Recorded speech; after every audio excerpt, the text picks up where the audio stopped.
CM Revanth Reddy వివాదాస్పద శైలి హైదరాబాద్ మెట్రోకు శాపంగా మారింది. ప్రభుత్వం నిర్లక్ష్యం కారణంగానే రైల్వే ఫైనాన్స్ కార్పొరేషన్ నుంచి 13,600 కోట్ల రుణం అర్ధాంతరంగా నిలిచిపోయింది. రుణం పొందడానికి అవసరమయ్యే అన్ని అనుమతులు పూర్తయినట్టు ప్రభుత్వం చెబుతుండగా కొన్ని ప్రక్రియలు ఇంకా పూర్తి కాలేదని ఐఆర్ఎఫ్సి వర్గాలు అంటున్నాయి.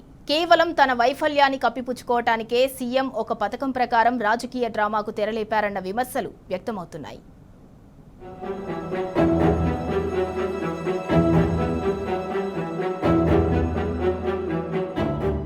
అన్ని ఉన్న అల్లుడి నోట్లో శని అన్నట్లుంది సీఎం రేవంత్ రెడ్డి శైలి.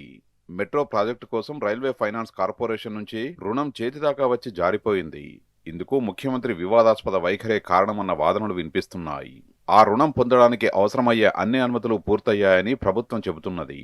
కాగా కొన్ని ప్రక్రియలు ఇంకా పూర్తి కాలేదన్నది ఐఆర్ఎఫ్సి వర్గాలు అంటున్నాయి. అందుకే నిధుల విడుదల నిలిచిపోయిందని సమాచారం. ఇదిలా ఉంటే కేంద్ర రైల్వే మంత్రిత్వ శాఖ నుంచి అనుమతి తీసుకోకపోవడం వల్లే ఐఆర్ఎఫ్సి నుంచి అందాల్సిన రుణం ఆగిపోయిందని తెలుస్తోంది. సీఎం రేవంత్ రెడ్డి కేంద్ర రైల్వే మంత్రి అశ్విని వైష్ణవ్ను కలిసి ఒక విజ్ఞప్తి చేసి ఉంటే పరిస్థితి ఇంతదాకా వచ్చేది కాదన్న అభిప్రాయాలు వ్యక్తమవుతున్నాయి. కేవలం తన వైఫల్యాన్ని కప్పిపుచ్చుకోవడానికే సీఎం ఒక పథకం ప్రకారం రాజకీయ డ్రామాకు తెరలేపారన్న విమర్శలు వ్యక్తమవుతున్నాయి.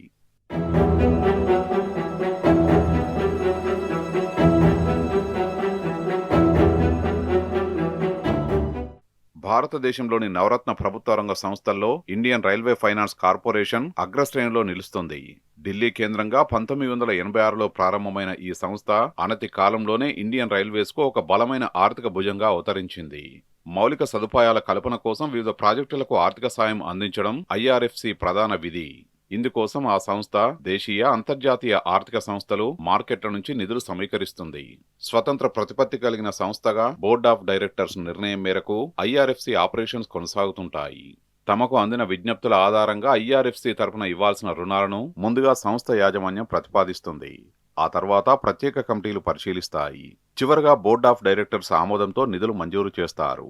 కానీ భారీ రుణాల్ని మంజూరు చేసే క్రమంలో ఐఆర్ఎఫ్సి లాంటి సంస్థలు ప్రభుత్వ నిబంధనలకు అనుగుణంగా విధిగా సంబంధిత మంత్రిత్వ శాఖ నుంచి క్లియరెన్స్ పొందాల్సి ఉంటుంది.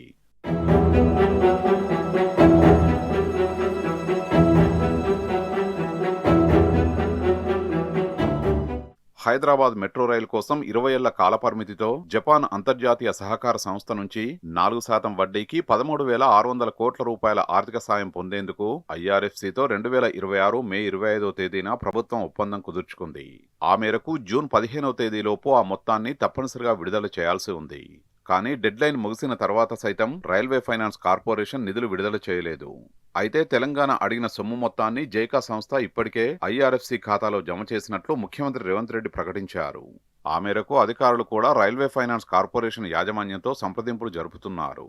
వెంటనే నిధులు విడుదల చేయాలని విజ్ఞప్తి చేస్తున్నారు. ఆ సొమ్ము ఇంకా విడుదల కాలేదు గనక జపాన్ సంస్థకు కట్టాల్సిన ఆ వడ్డీ భారాన్ని ఐఆర్ఎఫ్సి భరించాల్సి ఉంటుందని హెచ్ఎంఆర్ఎల్ వర్గాలు అంటున్నాయి.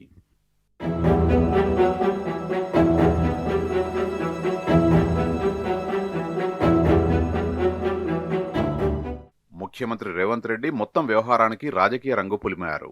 నిందను ఇతర పార్టీ నాయకులపై మోపే ప్రయత్నం చేశారు. కానీ మెలకువలు తెలియని, నైపుణ్యం లేని పనివాడు తన వైఫల్యానికి పనిముట్లను నిందిస్తాడన్న సామెతకు తగ్గట్లుగానే సీఎం రేవంత్ రెడ్డి తీరు ఉంది. ఇండియన్ రైల్వే ఫైనాన్స్ కార్పొరేషన్ నుంచి ఆర్థిక సాయం పొందాలనుకున్నప్పుడు సంబంధిత మంత్రి అశ్విని వైష్ణవ్ను తప్పకుండా సంప్రదించాల్సి ఉండగా రేవంత్ రెడ్డి కనీసం ఆ ప్రయత్నం చేసి ఆయన్ను పలకరించిన పాపాన పోలేదని ఢిల్లీలోని ఐఆర్ఎఫ్సి వర్గాలు అంటున్నాయి. దీంతో చిర్రెత్తిన కేంద్ర మంత్రి తెలంగాణకు జైకా నిధుల విడుదలకు ససేమిరా అంటున్నట్లు సమాచారం.